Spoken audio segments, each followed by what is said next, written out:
Good morning, good afternoon, good evening, depending on where you're joining us from. I'm Smita Mishra, founder and CEO of Fandoro Technologies. Fandoro is a next generation sustainability enablement company empowering investors and businesses to integrate ESG and SDG aligned practices across operations. Our hybrid model combines digital tools with expert advisory services to simplify sustainability adoption and ensure measurable impact. I'll be your host and moderator for the session, and I welcome all of you to our webinar series, The Responsible Edge Conversations for a Sustainable Business Future.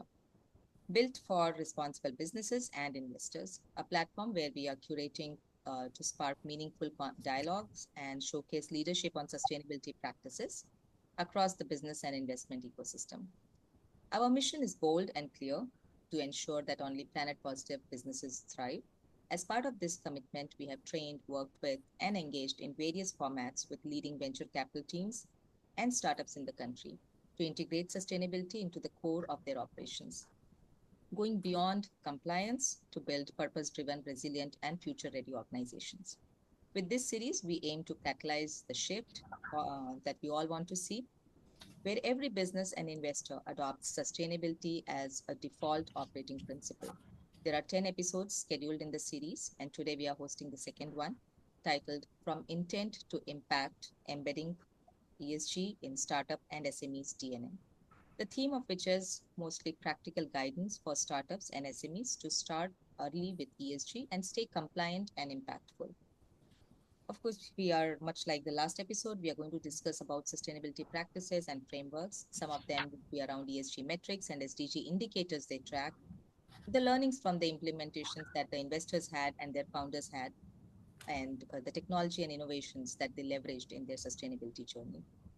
Today, we have with us two rock stars who have some serious experience in this space, and they're actually very active in it. So I'm going to extend my heartiest warm welcome to you, Neelam and Abhishek, and would like to thank you for taking your time out to join us on this webinar and share your learnings from the wide experience that you have. And I'm sure that will offer immense value to our community of founders, investors, and change makers. So let me start with the introduction of our esteemed speakers. Uh, let's start with Neelam. So Neelam Pandita is Vice President, ESG, CSR, and fundraising at BlackSoil Capital, which is and leading ESG integration, impactful CSR programs, strategic fundraising with DFIs, and impact investors. With over a decade of experience in sustainability strategy, impact assessment, and corporate responsibility, she has driven measurable social and environmental outcomes across sectors, combining technical expertise with a passion for inclusive and sustainable growth. Welcome, Neelam. Thank Our you. second speaker is Abhishek Mittal. He's a partner at Aavishkaar Capital and heads the private credit strategies for India and Southeast Asia. Abhishek has nearly 20 plus years of experience across investment management, corporate finance, and business consulting, and has managed financial assets, which are loans, equities, and hybrids. He has extensive experience in origination, financial analysis, deal structuring, and execution, and has earlier worked with JM Financial and Everstone Capital. He has a master's degree in finance from Columbia University, an MBA from IIM Lucknow, and an engineering degree from Delhi University. So welcome both. Let's get started with some discussion now. And before I start with the questions directly, would you, Neelam and Abhishek, like to very quickly introduce your work in your words? Sure. About BlackSoil, we are a sector-agnostic alternative credit platform in India. We are backed by leading family offices, and we manage RBI-registered NBFC and two SEBI-registered Category 2 AIFs. We have an AUM of over $200 million and cumulative deployments of $1 million plus across 280 plus companies. We specialize in providing structured credit to emerging corporates, SMEs, and financial institutions with sustainable business models, and also integrating ESG principles across our investment lifecycle. We have a tech-enabled supply chain finance platform as well, which enables timely working capital access to MSMEs and ecosystem partners. We are currently in the process of acquiring Caspian Debt, another impact-focused NBFC, to deepen and further our impact work across financial inclusion, climate space, and other sectors. Thank you. Thanks, Neelam. And before I go to Abhishek, let me just let the audience also know that I met Neelam, or I got to know of Neelam when there was a DD going on of our existing portfolio company in which BlackSoil was about to invest. And I was amazed at how a small team that Neelam had was able to manage ESG for such a huge portfolio that they have, and they're doing fantabulous work. So good work there, Neelam. Thank you for joining us. And maybe we'll come to Abhishek now. Yes, Abhishek, you want to share with about your background? Yeah. Hi everyone. This is Abhishek. I'm from Aavishkaar Capital. We're a 25-year-old firm operating in the impact investing space. I'm part of Aavishkaar Capital. We have other businesses as well in credit and advisory, but I'm part of the funds business across which we manage around.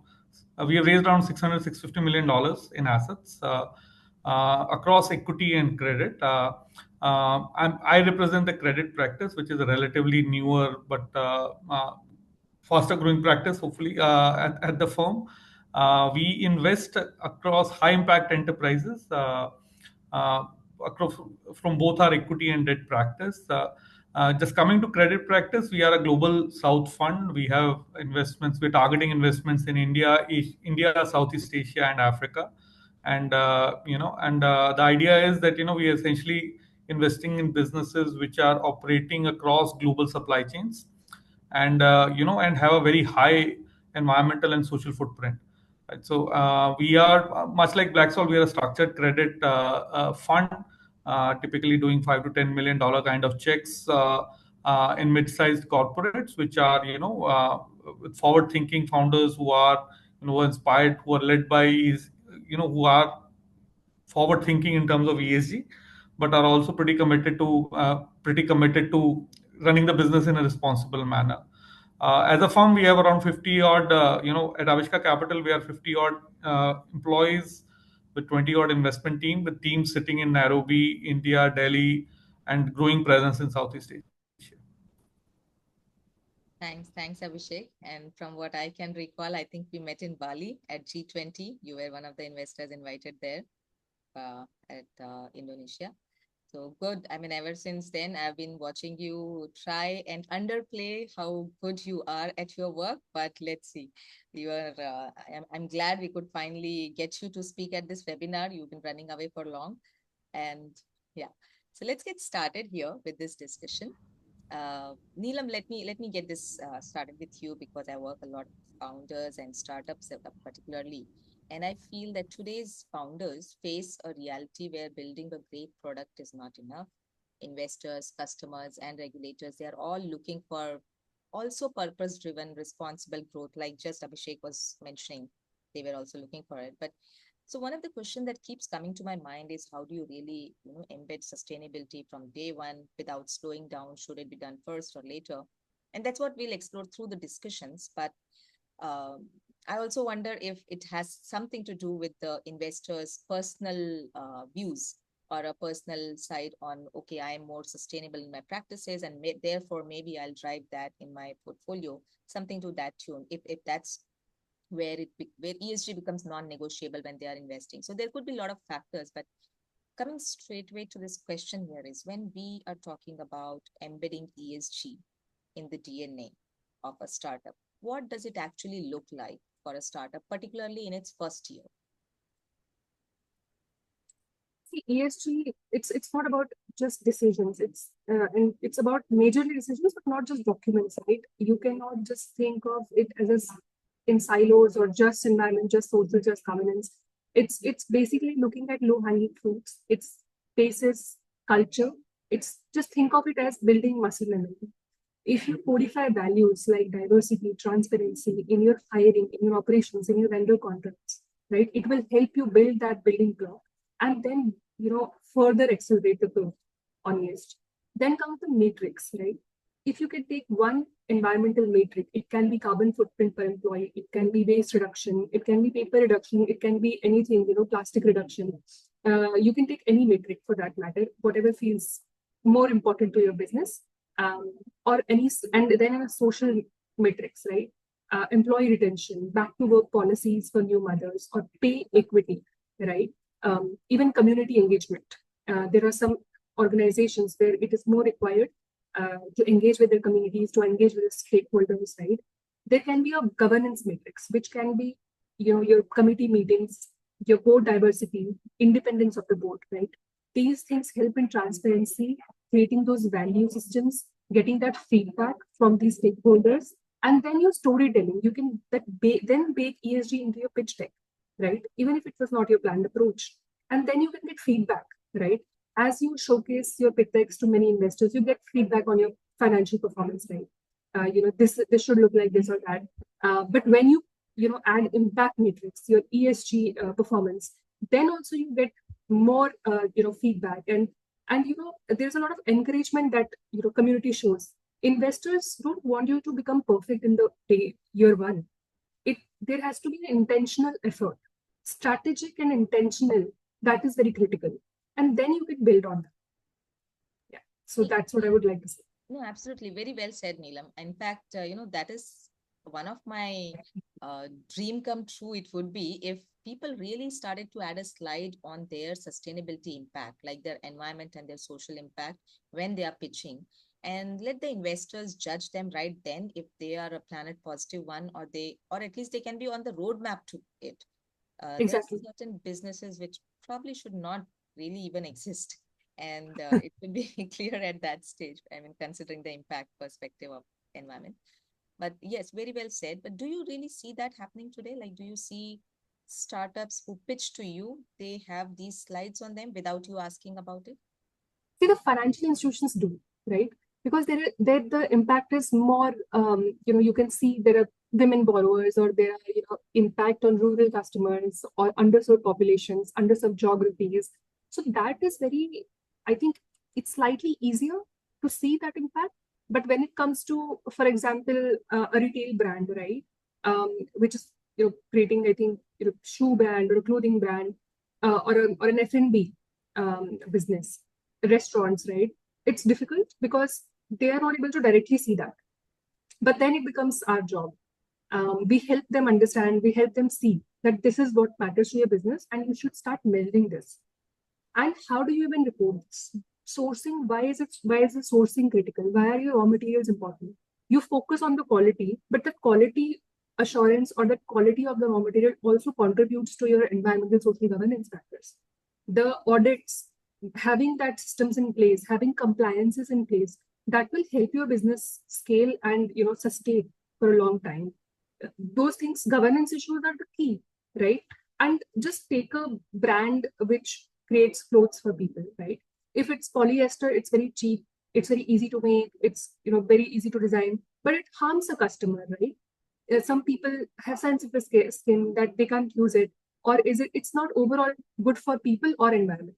So if you prioritize health of the customer, health of the environment over that initial cost effectiveness, you can build a long-term brand and build that customer loyalty, and that can help you create a reputation for yourself. It will help you in long term. So that is the kind of trade-offs you have to see. Otherwise, you will not be able to grow in long term. Very well said, Neelam. I think I really hope to see if people can see these values and actually adopt sustainability there. But coming to you, Abhishek, like I feel that compared to startups, the drivers for ESG or sustainability in the SME world would be different. And for SMEs, ESG may not just be about values. It sometimes may actually be about survival or competitiveness or meeting customer demands. Considering today's, every other country is coming up with their own set of ESG framework and requirements and guidelines. So let me understand from you how we are, embedding ESG without slowing growth, particularly if we were to build or kind of do ESG integration when whether it is for compliance or market access or operational resilience. So for an SME that's been operating for years, so unlike startup, where we are looking at the first year's embedding ESG, for an SME that's been operating for years, what does embedding ESG in the DNA would actually look like in a day-to-day operations and decision making? Oh, no, so no, thanks, thanks, Smita. So I think you hit the nail on the head, right? So so ESG had an evolution. So without getting into the names, right? ESG, the last 18 months, ESG has suddenly become a four-letter word. So I'd rather say, so the emphasis on sustainability has been, right. It was always a push, right? It was never a pull, right? It was always that oh, do I can I can I get caught by the pollution inspector? Can I get do I am I you know is it a regulatory requirement? Am I essentially just doing it to avoid getting fined or getting penalized? Or but what's happened in the last 10, 15, 20 years is that this is, as you said, it's become a fight for survival simply because the consumer today is demanding it, right? And one of our core principles when we invest in a company is we are very clear that unless it makes a strong strategic sense for the business to invest in ESG, and we are also very clear, so for SMEs taking a long term strategic view is very difficult, right? Because it's all about asset allocation. For an HUL to dedicate if an HUL dedicates 0.1% of its annual budget to ESG, that number can run into billions, right? So they can take a long term view. But for an SME which is striving for day to day working capital challenges, right? They're really dealing with delayed payments. For them to allocate serious resources for a very long term strategic goal becomes a challenge. So we are very clear that we generally, when we invest in a business, and as a mandate of our fund, we are an ESG first fund, right? For all practical purposes, ESG is a cornerstone of our decision making. So we need to make sure that the strategic benefits of doing these interventions would, if not immediate, they will lead to near term gains, right? So for one important thing for one we see is that we look at sectors where the businesses are at risk of losing what we call a market access, right? If they do not do this right they start not doing this right, there's a good probability of them losing access to a market, which could be a Europe or a Japan or a US or any other evolved market, where the consumer will not pay unless you do these things right, or you're trying to get into that market, right? So for us, that's the biggest, and I've realized that in our business, carrot works better than the stick, right? There's always the opportunity to generate more revenue, opportunity to become more profitable is always a better incentive than the rest, that you can be penalized, or you may lose this revenue, or you may lose this, something like that. So for us, when we try to embed ESG in activities, we look at how important it is for you strategically, right? Is it leading to business goals, or is it something which is, because unless we do that, it will always be treated as a cost. For see, when we started this fund, we were very clear that can we reimagine ESG as a value creation tool rather than a risk mitigant, right?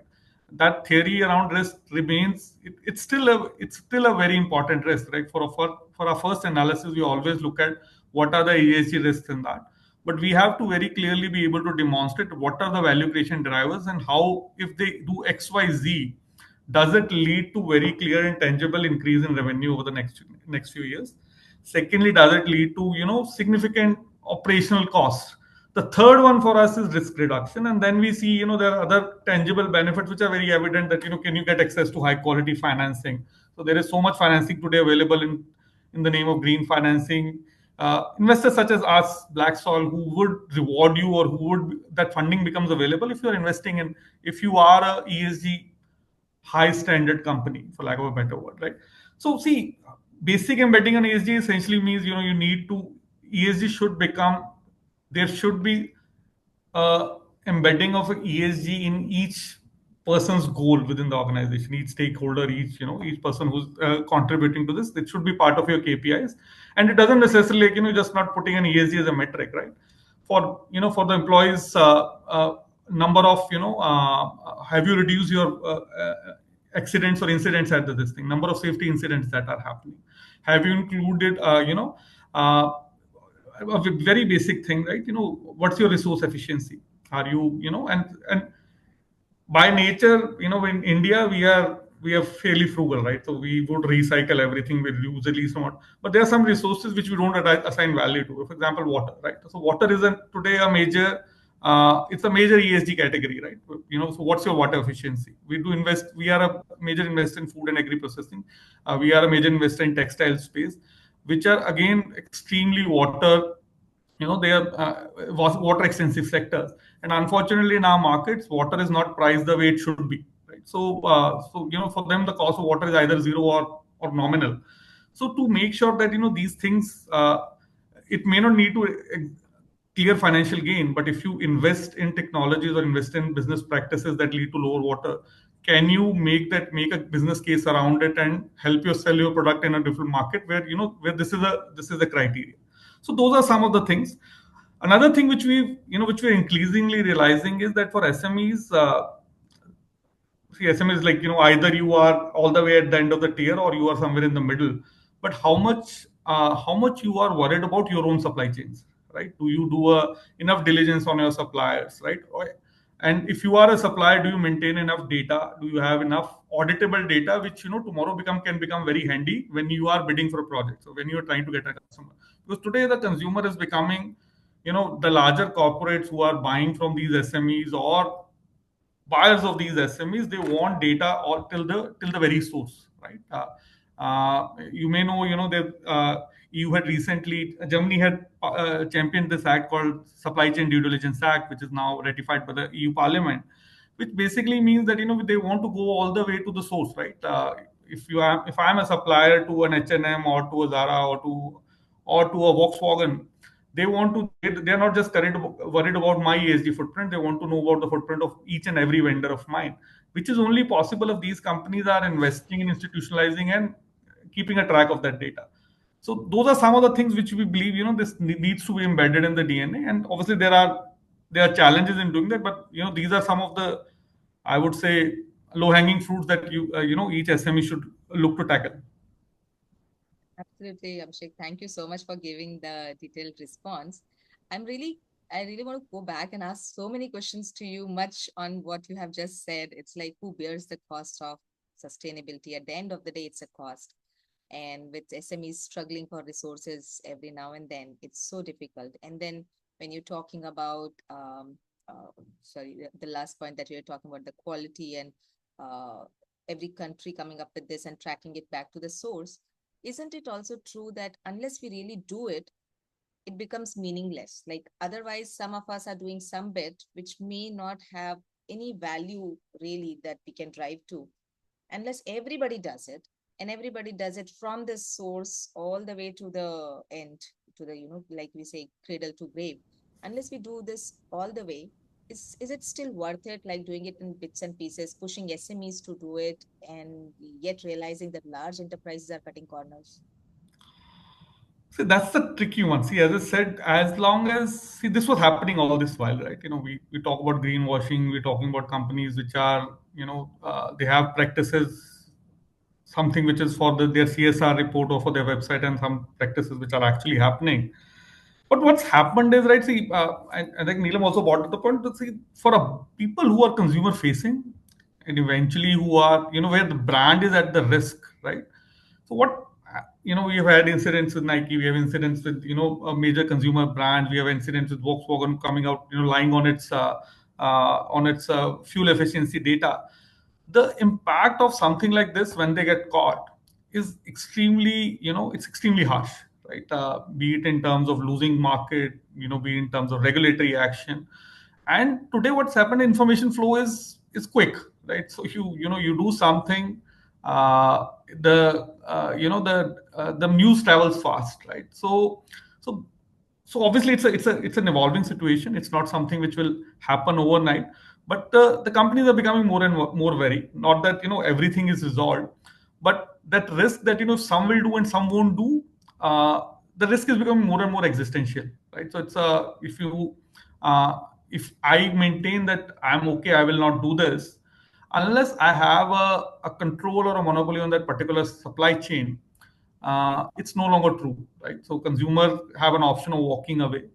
Now the question that comes, which you raised, was that who pays for it, right? So I think that's always a question that we keep wondering, because and one of the reasons we look at export markets is that we may like it or not, the fact remains that the propensity to pay for something like this is still not in our markets, right? So a Europe or what a European consumer can pay, and the willingness to pay for a premium for something like this is today in our markets is non-existent, right? So there is a movement towards green produce, sustainably produce in maybe some of the metros in India, but India, by and large, remains a cost-conscious market. So that's one of the reasons, right? So for export, especially to these evolved markets, is a major part of our strategy in this thing.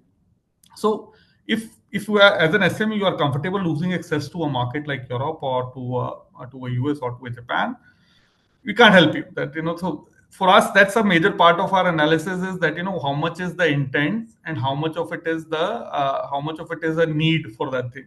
If somebody is doing it purely at the risk, or simply because they really don't mean it, but it's more because it's become an existential risk, then sometimes you are wary. So for us, as I said, so when we assess a company from an ESG thing, we look at three criteria, right? So there is a what we call unacceptable level, then what we call a must have, and then we say a good to have.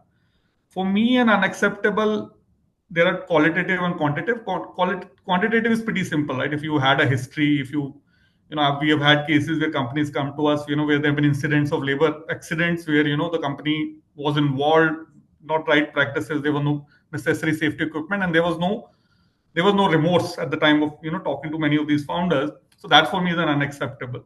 Uh, that's a clear red flag. But in qualitative, sometimes you get a sense. So that's why we spent a lot of time talking to founders and the management, trying to understand what is the intent. Do they really believe in this? And this is something which they are doing simply because they have to. And that's when the good to have and the must have comes in. So must have is something which we ensure that you do it before we come in, and good to have is something that we work towards it. Being a private investor, that allows us to work closely with the company, even though we are a credit investor. Sometimes we are limited by how much influence we have on this thing. But the idea is, see, we are not looking for gold companies with gold standard. We have to be mindful that SMEs don't have the resources to do that. What we look for is intent and a acceptable practice. Then we take them to a must have, and then we create opportunities or resources for them to take to a good to have.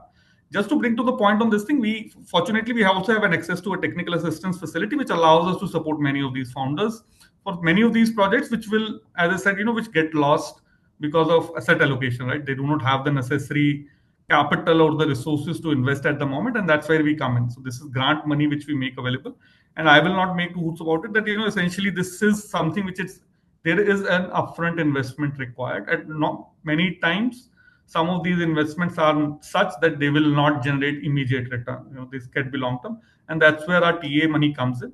We would like to catalyze more and more of such capital pools, and that's why blended finance structures, and there are these things help. There are pools of capital which come in this thing, and that could be the need of the hour for to supporting many of these businesses.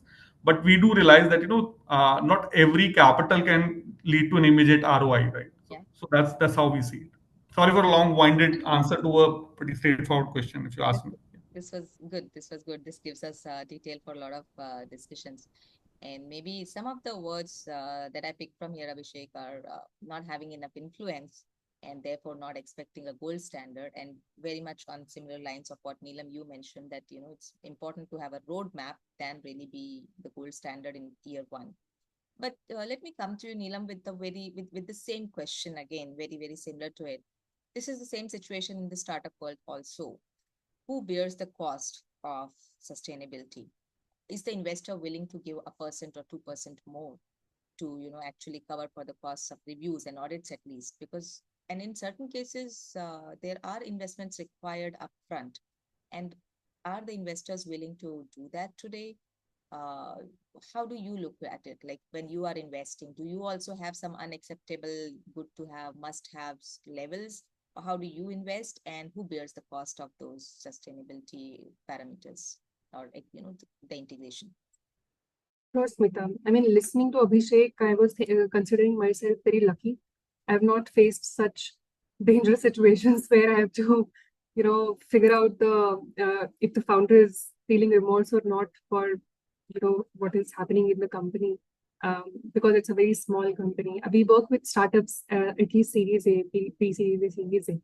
It helps a lot because till then they are still, they have set up their compliances, at least governance wise they are fine. So we don't have to worry too much about the governance aspects. There is obviously best practices that we suggest to them that they should adopt.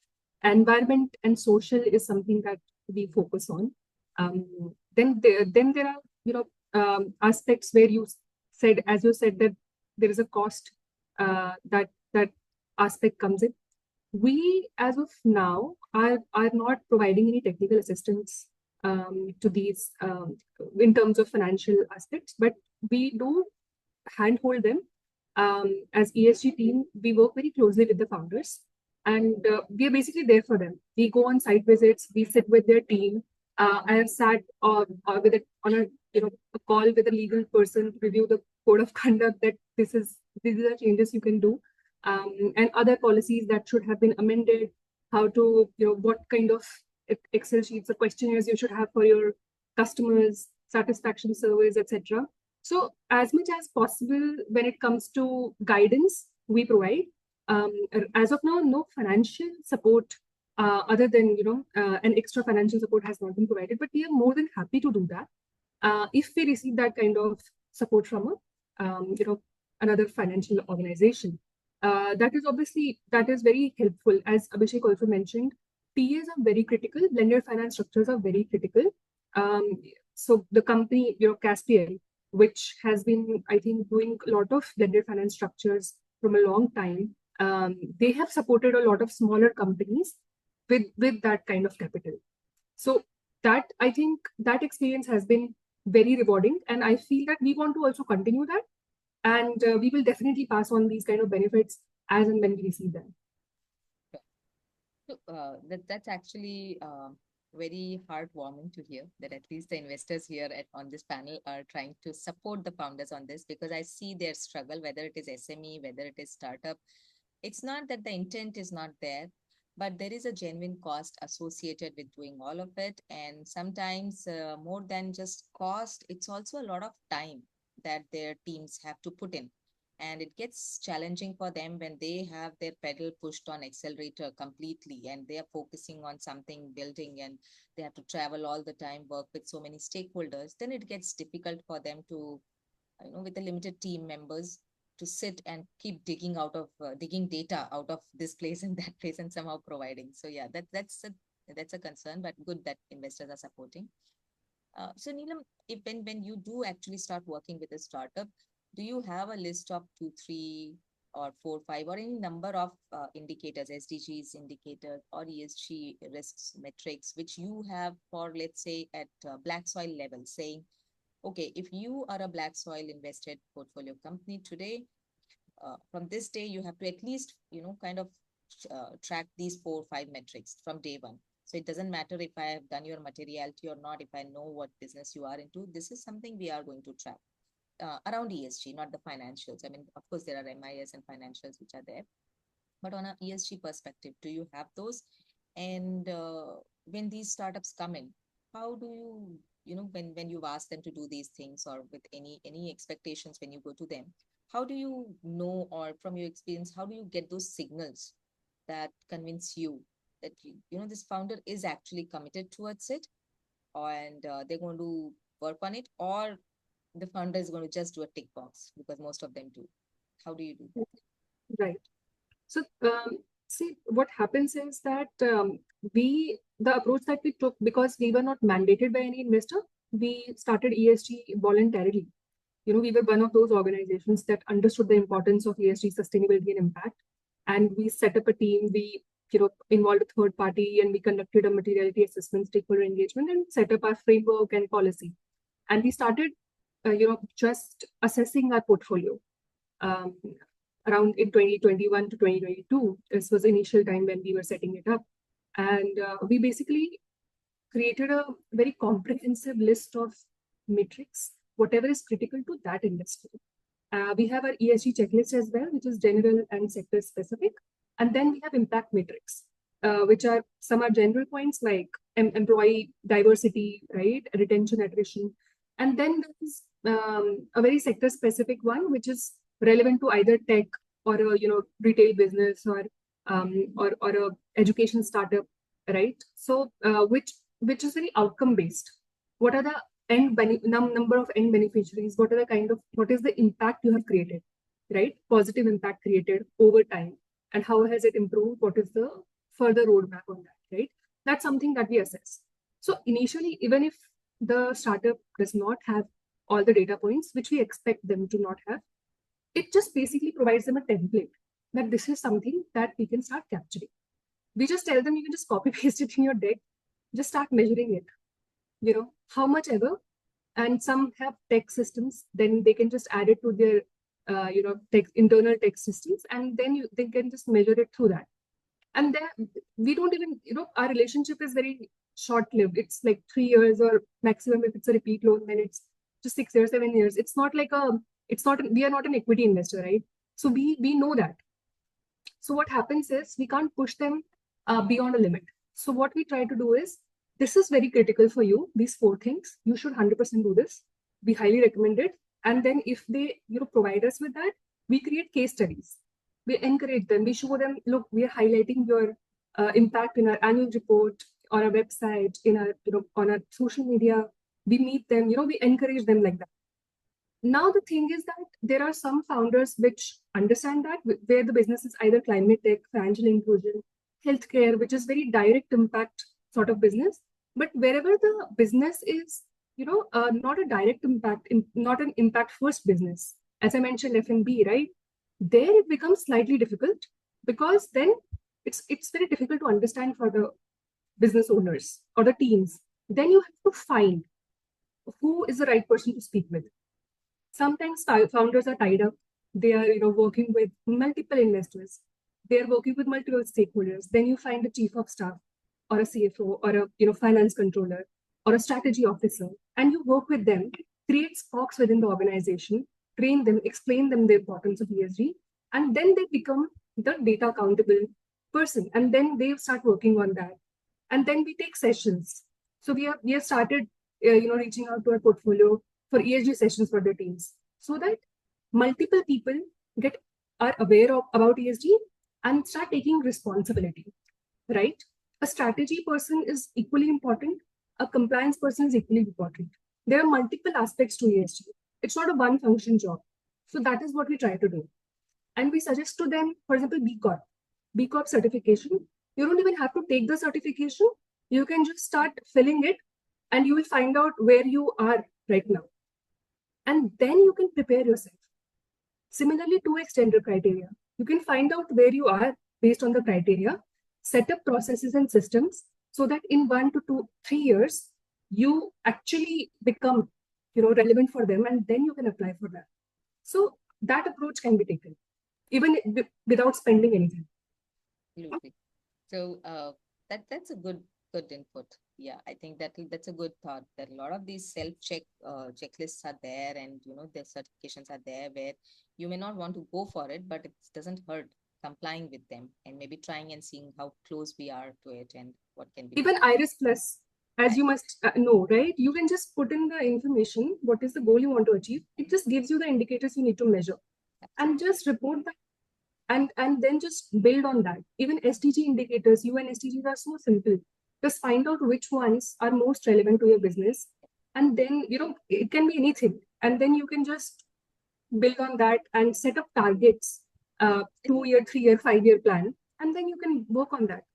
If there is some basic awareness about these, that helps, and then we can work on it further. And you've mentioned the word, there have been technology support and things like that, which we are going to come back to right after this question. But I'm going to quickly move to you, Abhishek, for now, and check with you. In your case, like when your SMEs are actually beginning to work with you, and you've clearly said that we don't push SMEs to work on this unless there is a business goal which is aligned with, and unless there's a business objective that's being met.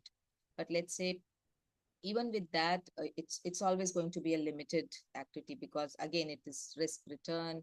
It's about how much you are putting the effort, what's the return, how long, what's the timeline. So there is, of course, we discussed about the cost of sustainability. But let's say if you had to still start your, I mean, the companies to on this path, and you had to suggest them that, okay, there are, and I'm sure you have seen enough of SMEs doing this, where they say we can't do it all. We will have to prioritize what we are trying to do in ESG. What are those 2, 3, 4, 5 ESG priorities that you have seen where the companies take that up in the, at a span of 1 to 2 years, and considering the budget or resource constraint, and still these ones really deliver some kind of good value? And then there are those factors where people track them, but you don't see value in them. You're still struggling to see why people track this.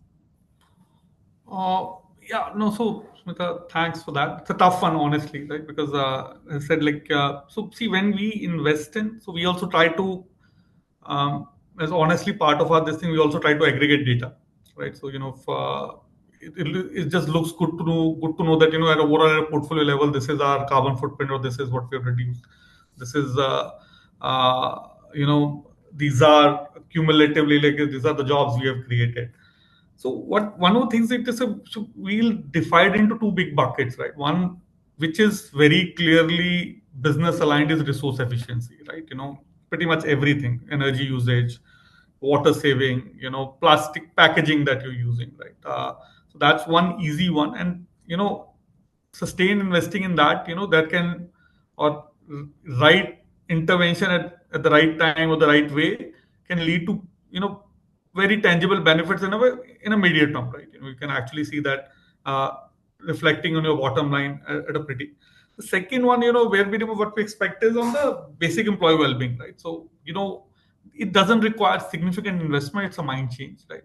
What I've seen is that, as I said, right, for us, intent is very important. Many of these organizations, while they do it, there is no institutional framework to do it. They do not. There is no. So while wouldn't have been any incidents, but they would not be a posh policy. That's right. So now that's a question you have to ask, whether maybe there's no incident simply because there is no policy, right? So you may not have there's no platform, or there's no avenue for somebody to raise a complaint. So those are some of the things which we believe can be done, because those benefits are also pretty, they show in qualitatively, right? What's your employee turnover? Are you able to retain employees? Are you able to, average length of an employee? I'll give an example. So we invested in a company in Africa, and textile by the nature of the sector, it's a, for example, in Bangladesh, it's a major textile hub, and we're trying to replicate similar success in Africa.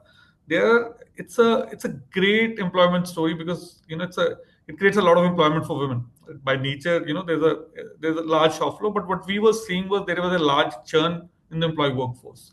For the simple reasons that the company was not able to create the right environment for women to stay, right? So a basic investment which doesn't even require much of investment, just setting up a crèche for young kids, it improved their retention of young mothers, right? Who would, who now they have a place to where their kids can be there, and we basic services, like it had the capacity to take care of 30 odd kids with food and care provided, a very nominal cost.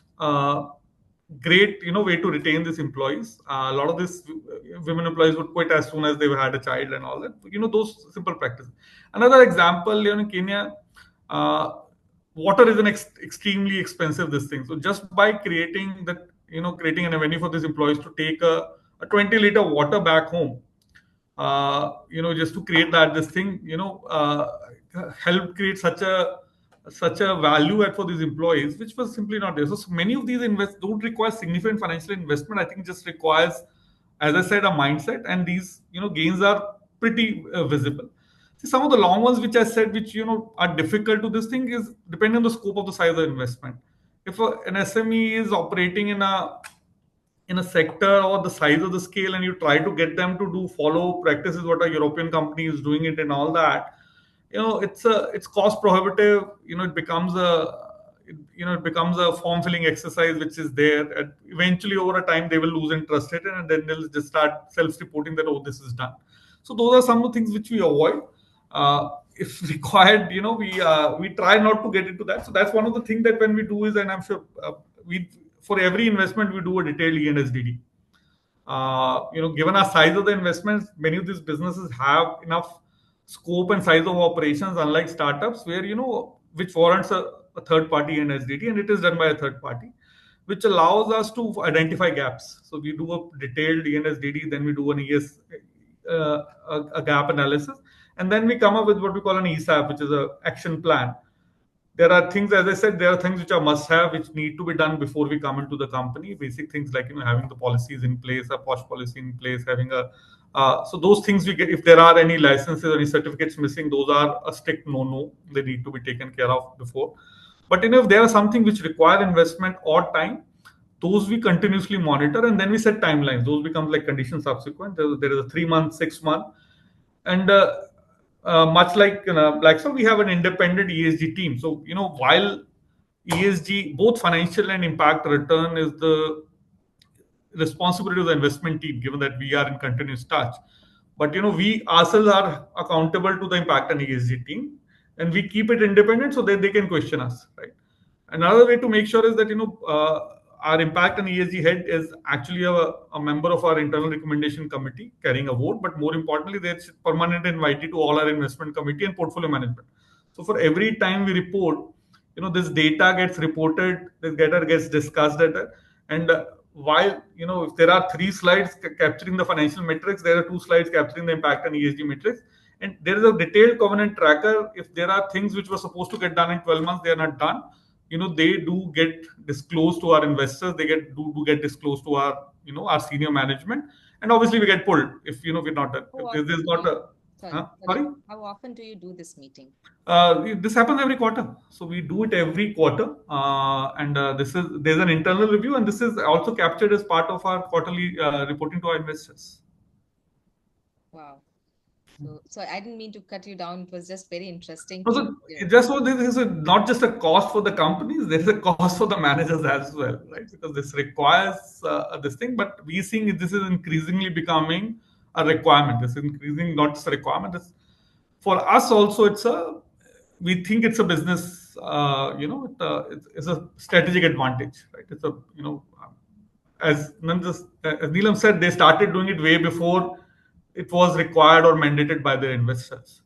So, because I'm sure BlackSoil sees strategic value in this. Absolutely.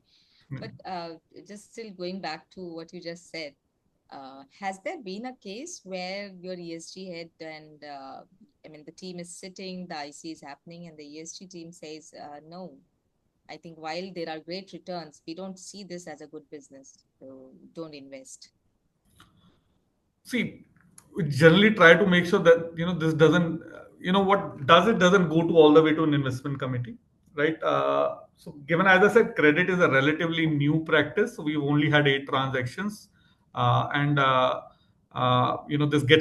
this is something which gets voted out at an IRC level, may not. So if the impact and ESG head is not comfortable, it will not go. But we have had cases on the equity side where we spent a lot of time on the opportunity. And if we did not feel that the business was impactful enough, and while we saw great returns, we have said no for lack of an impact. And many times, impact thesis have evolved, right? Those businesses have gone on to, and we were probably not able to capture some part, and then we realized that there's something of this kind of a missing. I'll give an example. We are one of the earliest investors in plastic recycling space, and we, when we invested. Nobody really, plastic was always recycled in India, but to view it from an environmental viewpoint, we never did that. We went into it from a social perspective because the company was engaging in rag pickers across the country, right? So it was a huge employment generation and creating dignified employment generation for this thing. And while we did the transition, the point I'm making is that we totally overlooked a very strong impact constituency back then, because our thesis and our understanding of impact space has evolved, right? So today for us, environment is as strong a constituency for impact and ESG, which earlier used to be social and economic, was is today is equally big. So climate is a major focus area for us from an impact and ESG perspective today. And because you did, and I'll come to you, Neelam, in just a second, but I'll just complete this thought here with you, Abhishek. Before you just mentioned on some of the things that there's a lot of work, and there's clearly I could hear a lot of metrics and tracking and helping them understand what's the value, where is the value creation, where are the risks. In all of this process, have you been able to leverage any technology solution or any tool or any other? It may not have to be a big, huge, complex platform, but just anything that has helped you really get some operational efficiency out of this? So that's a work in progress, I'll be honest, Smita. So there are two parts. So we are ourselves in-house developing what we call an ESG scoring tool. So it's a tool that we developed. One of the challenges that we see, there are multitude of tools available in the market, right? Some of them are outrageously expensive. Some of them are outrageously complicated. Some of them are like just simply unusable, right? So when we started thinking about this, we realized that can an SME have a tool which is not like which takes them a month to fill, right? Where the date questionnaire takes them a month to fill. Second thing, does it take the context of an emerging market into this thing where data is not readily available, right? And the thirdly, does it take into account data which is available to them? So these are private companies, right? So they are always resource staff as compared to large public companies. So for a tool which is geared for SMEs operating in emerging markets and which is easy to use. So we basically came up with I think a 250 or 270 questions questionnaire, which has, I think most of the questions are a yes and no question, right? Now, it may not give you a degree of in terms of, but if let's say, and simplistically putting, like let's say all yeses are good and all no's are this, has this company moved from 100 yeses to 110 yeses? That's something which can be done. And these are questions which any person who has a overall view on the business can fill it, right? So it can be done in 2 hours. We are not, this is not a data that we'll stand by on this thing. Obviously, these are self-certified, but this gives a good idea for us to see how this is still in beta phase, but we're trying to develop it further. Our experience with generally market available tools are that they're not just geared, right? They're simply not geared for SMEs. So we need to do that. Thankfully, there are other technologies coming. Good thing is that today technology is cheaply available. The traceability solutions available, right? So that there are IoT devices which can measure your energy efficiency, which are cheaply available, right? So some of those investment, we are happy to either support through a technical assistance, or we are happy to help the company if there is a clear and evident business case. In fact, we are uh, uh, very actively evaluating opportunities in this space. We don't have to just invest in this. We can also invest in service providers who provide such solutions to SMEs. So that's another sector.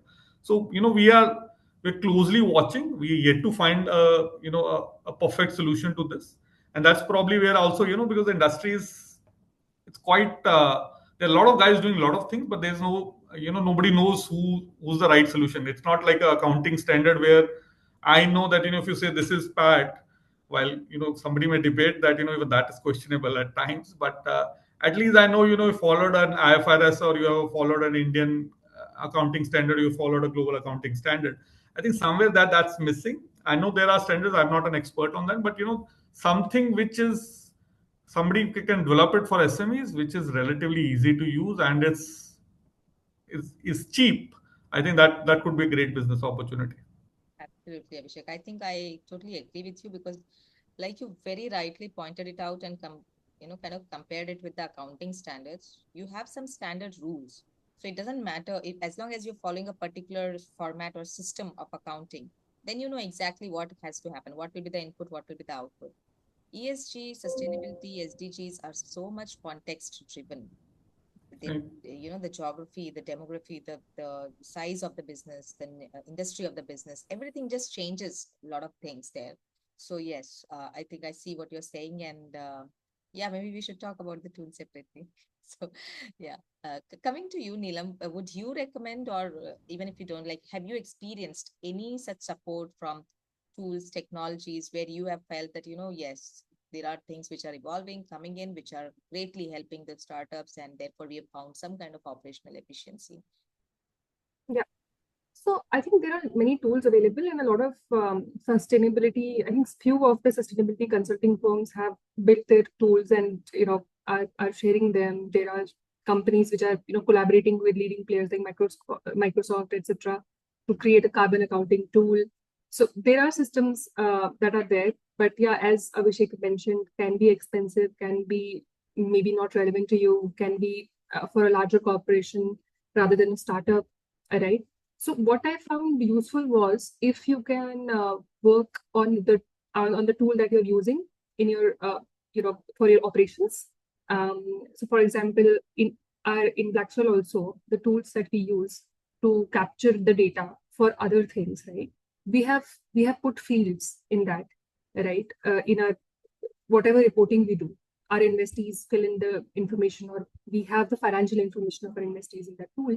We add the impact matrix to it. We add these kind of things to it, so that some information gets uploaded there, and it only serves us when it comes to tech support. So everything is in one place: financial indicators and non-financial indicators. A separate tool for sustainability or ESG, I feel that adoption of that is slightly difficult. It will be difficult to convince your internal stakeholders. It will be difficult to convince the other organizations as well. I'll just give you an example of Salesforce, for example. You can also add these kind of indicators or data requirements in that, and then you can get the investees to fill in, or ensure that the data is captured in a transparent manner, in an accurate manner.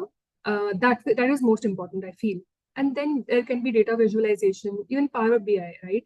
A lot of organizations prefer Power BI to visualize the data, to see the trends, and to be able to benchmark it against the global best practices or the sector best practices. That helps. I feel tweaking the internal tools can be the first. Absolutely. I think I agree with you that yeah, before going into an external tool, you can probably try and leverage some of them for the low-hanging fruits.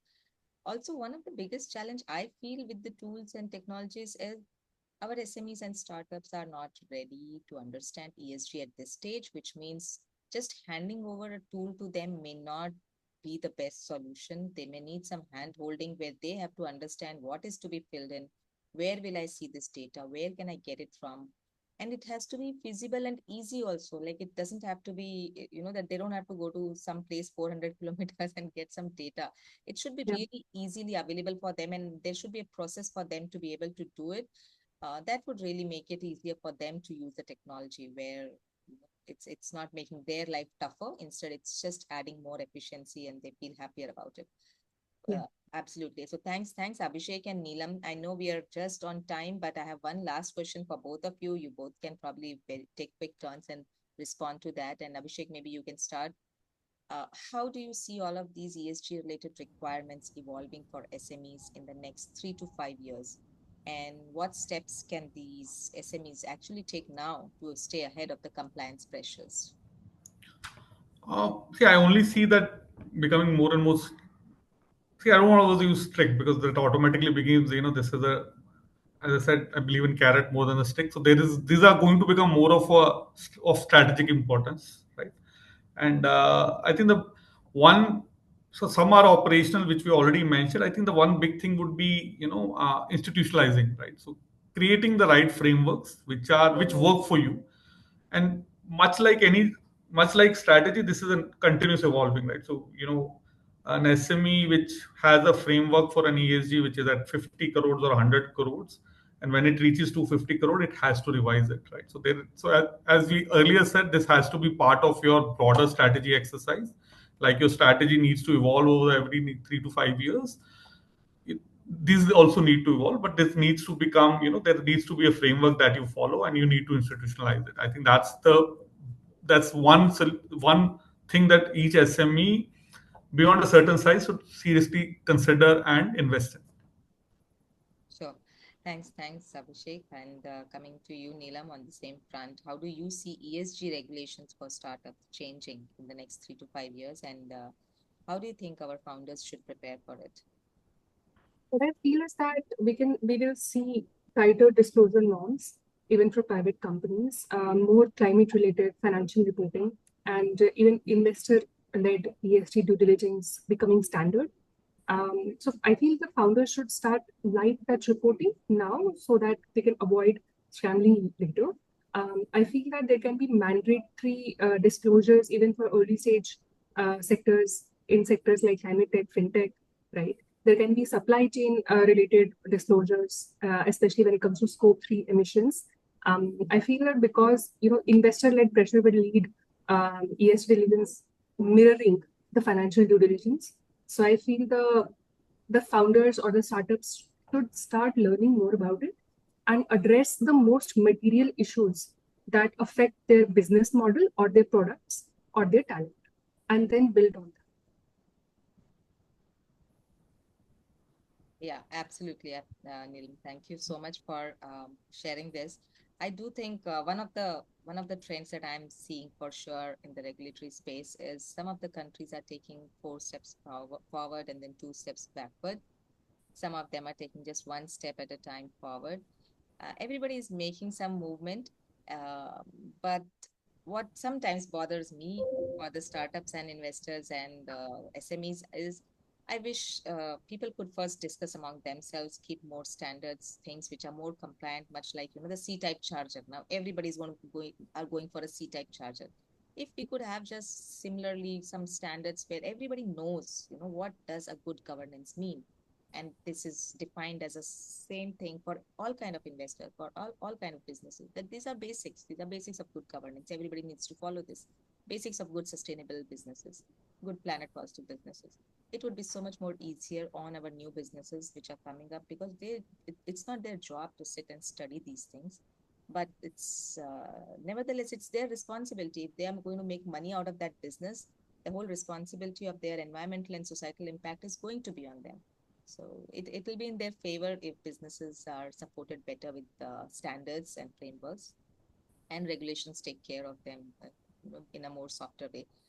So yeah, thanks Neelam and Abhishek for all of this. I think I'm trying to conclude with this, that ESG is a business growth and resilience tool for SMEs as well as startups, but clearly both of our panelists have said that start with few high impact priorities and use simple metrics. Maybe use affordable tech to scale. It's really not about all of this as much as it is for both of them. The storyline, the intent, how much are you making an effort to really work on it? And that means more at this stage than having a gold standard. And clearly, not every investor has that kind of influence to push these businesses to do it. So founders, it will be good if you voluntarily take it up also. Thank you. Thanks, Neelam, and thanks, Abhishek. Thank you. Thank you so much. Thanks for having us here, Smita. Thank you. Thank you.